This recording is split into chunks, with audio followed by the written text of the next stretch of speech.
There's many reasons that the Boston Red Sox lost Game 7 of the World Series in 75 and lost the series to the great Big Red Machine, Cincinnati Reds.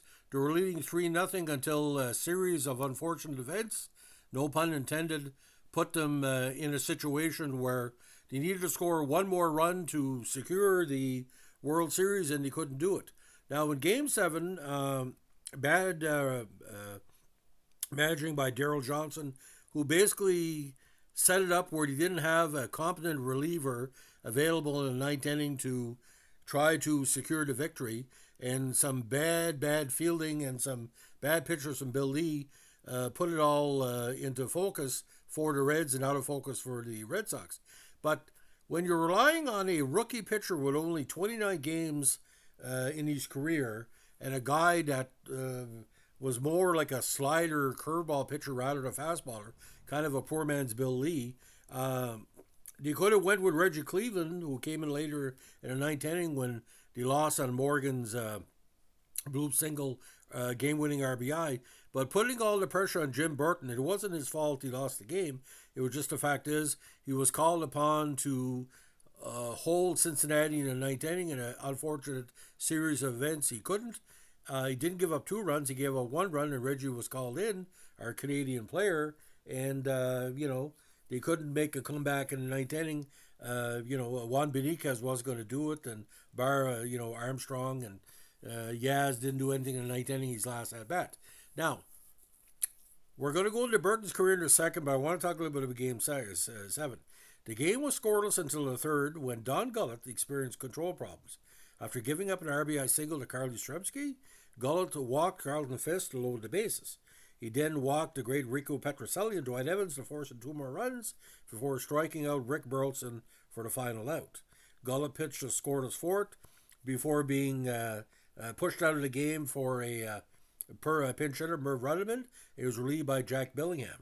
The Reds bullpen had pitched 5 scoreless innings to give the offense a chance to rally. Now, Boston starter Lee was again sharp as he shut out the Reds through 5 innings, but in the 6th, with Pete Rose on first base and 1 out, Johnny Bench hit a routine grounder that appeared would be an inning-ending double play. Shortstop Burleson fielded a grounder and underhanded the ball to Denny Doyle, who was covering second base to force Rose out of second. But as Doyle pivoted to make a throw to first base, Rose slid high and hard into Doyle to force an errant throw that sailed into the Boston dugout, preventing the double play as Bench moved on to second base. On a 1-0 count, Lee threw what's considered like an ephus or blooper pitch to Tony Perez, who smacked it over the Green Monster, and allegedly it's still going as we speak. It hit Lansdowne Street with a thud, and this was his 3rd home run for the straw that stirs the drink for the Reds at the time, and draw the Reds to win 3-2. And of course, Ken Griffey scored on a single by Rose in the 7th. Now, this is where Burton comes in. Billy had an opportunity to drive in a couple of runs. I think he was batting with the bases loaded. Carbo had a chance as well. And several other Red Sox had players in scoring position when they were leading 3-0 and didn't push that 4th run across. That 4th run is key. Because in hockey, the worst lead is 2-0. But in baseball, the worst lead is 3-0. Now, talk about Burton, what he did in that inning a little bit later. But let's lead up to his career.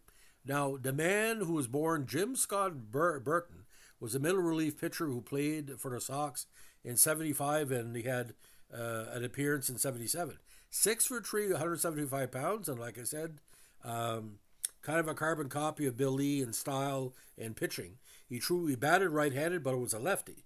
Born in Royal Oak, Michigan, the Red Sox drafted Burton high out of the University of Michigan in the 1st round of the 71 draft, 5th. He was 25 years old when he made his major league debut on June 10, 75. His uniform number was number 43. Now, Burton, again, is best known as a losing pitcher in Game 7 of the 75 World Series, and like I had mentioned, it wasn't all his fault. After Red Sox manager Daryl Johnson hit for closer Jim Willoughby in the bottom of the 8th, he put all his cards on the table. Burton was sent to the mound for the top of the 9th inning to face the Reds in a 3-3 tie game. In 2/3 of an inning, he walked 2 batters and surrendered the game-winning hit to the Reds' Joe Morgan. Now, how this played out, ladies and gentlemen, was quite interesting. He started the inning strong, but walked Griffey. He was sacrificed to second by Cesar Geronimo and went to third on a ground out by Dan Dreesen. Now Boston left-handed reliever Jim Burton, who had 2 strikes and 3 balls on Rose, walked him to set up a force out, but Joe Morgan reached down and blooped a low breaking ball into center field to score Griffey with the go-ahead run.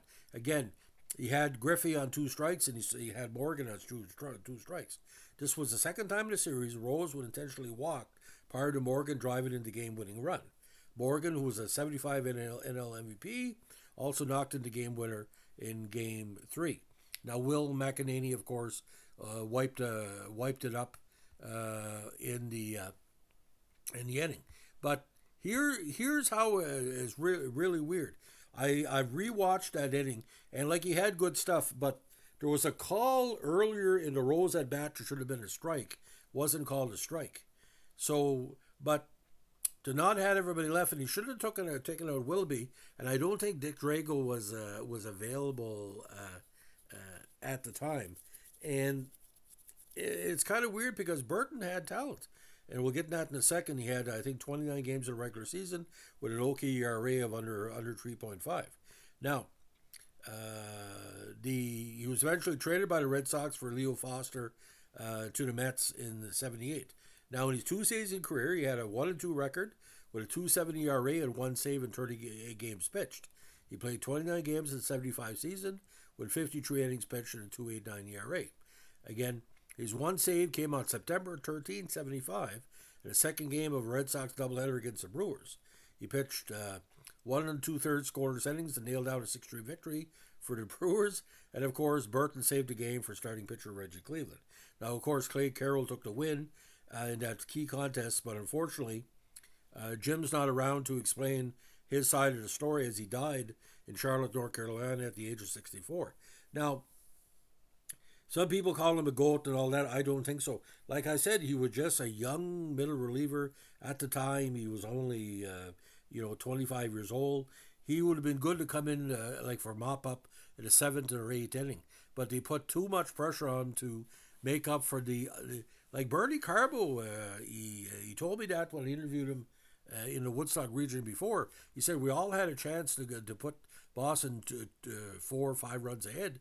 We didn't do it, and Bill Lee has basically said he should never have pitched that ball to Tony Perez, and he said it's pretty well my fault we lost because I couldn't hold Perez from knocking the ball into the universe.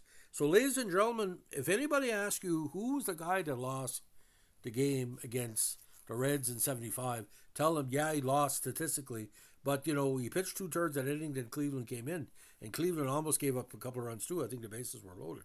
But Burton, again, not his fault. All that pressure, you're a friggin' rookie, and you're asked to stop Pete Rose and Joe Morgan back-to-back. Come on. I mean, what are we supposed to do? I mean, Griffey, Geronimo, Dreesen, Rose, and Morgan. The 5 of the Super 9. I mean, pretty weird. So, ladies and gentlemen, if you have a chance, go see the YouTube, the network version of Game 7. There's a lot of stuff that people don't talk about anymore because the Red Sox should have won that game easily, but maybe when he ran Gullett out of the game, he said, whoa, the game is over. It doesn't work that way. You got to play the whole game. And Johnson as a manager, oh, my God. I'm not a Red Sox fan, but if you're a Red Sox fan, tell me what you thought about his managing in that final game. To me, it was terrible. Thanks for listening, and don't forget, give us a like, comment, subscribe, or share, and requests are always appreciated and always highly considered. Bye.